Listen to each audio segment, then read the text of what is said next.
I asked you if you thought that the Giannis contract story would be a story throughout the season. You said no, and you said you're kind of hearing rumblings, or you believe that he's going to stay in Milwaukee. So what can you tell us about Yeah. Giannis's future? Well, essentially, it's knowing him from the time that he came into the league and his connection with Milwaukee. It is everything that he has said about where his focus is, and it's really the history of international players in the NBA. And you just heard it from Luka Doncic. Asking Luka Doncic, he's like in his second year, and they're saying, Dirk spent his entire career. How do you feel about Dallas? He's like, hey, I want to replicate that. You look at every international player, especially someone like Giannis, who was not, was not drafted to be what he is now.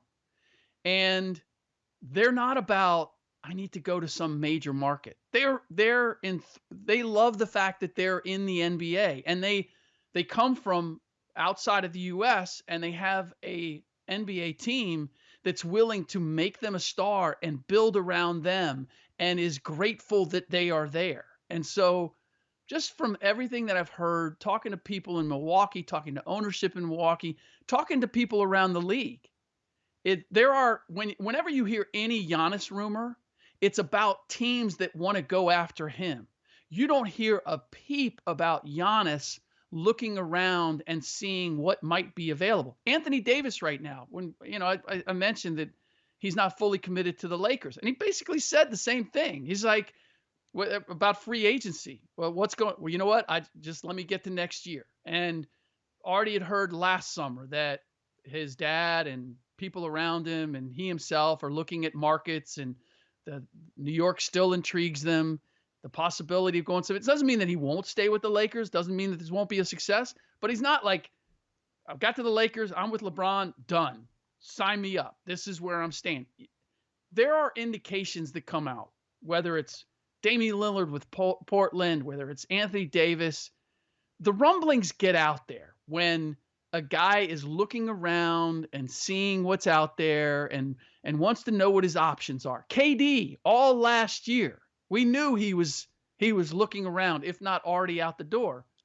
I just haven't heard a single thing coming from the Giannis or Milwaukee side that would lead me to believe that he's got any other plan than staying in Milwaukee and trying to win a championship there. And I would feel like at this point, if there was, we would have heard it from somewhere. I've heard plenty of teams want to go after him, that he's on their list, but that's a different thing. Now, play devil's advocate with me.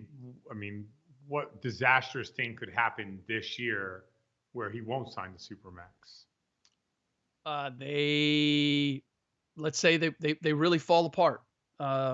They make the playoffs. They don't get out of the first round. They don't make the playoffs. I mean, I think something catastrophic. They fire Mike Budenholzer. Like, something catastrophic would have to happen. And let's be honest, Milwaukee are going to be observing and in touch with Giannis every step of the way to make sure that they don't do any of those things. Whatever it is, if they had to go to the wall, if they had to trade their next 4 future first-round picks, if this team's going sideways to go get more talent to make it happen, they would make it happen. Because the number one thing is they need to lock up Giannis Antetokounmpo, and they know that. Because you just don't get – it's like Oklahoma City with KD and Russ. And, they were lucky enough to draft and get guys that were willing to stay there. That's the exception rather than the rule. And so – they know what they have, and they know they can't afford to lose it because there's not going to be another Giannis coming along anytime soon. And so they're going to do everything they can to make that happen. And again, so much of it is from him. It really fascinates me with the international guys. Like, they're not worried about the team or the market that they're in. They're grateful to be here. And especially if an NBA team is saying, we want to build around you. And I wonder how much of that has to do with the approach over in Europe, that's really foreign to them. Like, international teams don't anoint a guy and then say it's about the team and it's about the coach and it's about the system. This is a brand new thing for them.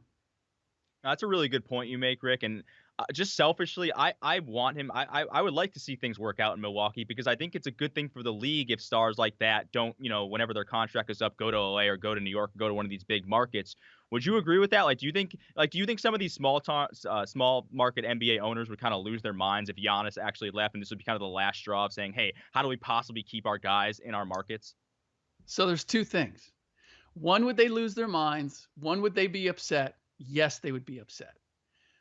Is it bad for the league or that they would leave and go to major markets? No, it's not bad for the league. It's great for the league.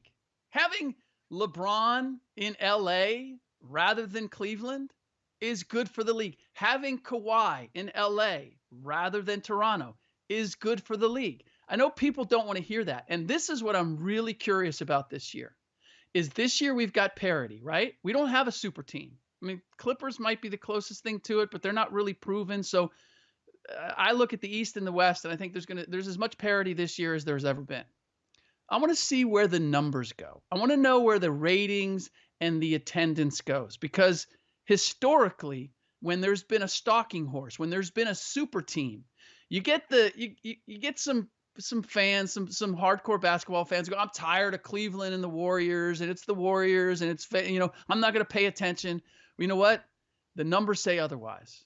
The general numbers say you get more of a mainstream audience when you have that super team that everybody is interested. Are they going to get it done? Who's going to knock them off? Now, the one caveat is that you have two very good teams, potentially great teams in LA, in a big market. And I want to see how that skews the numbers. But by and large, I'm not sold that this parity is good for the league. The league traditionally has been far more successful when there's a great team that everybody's gunning for.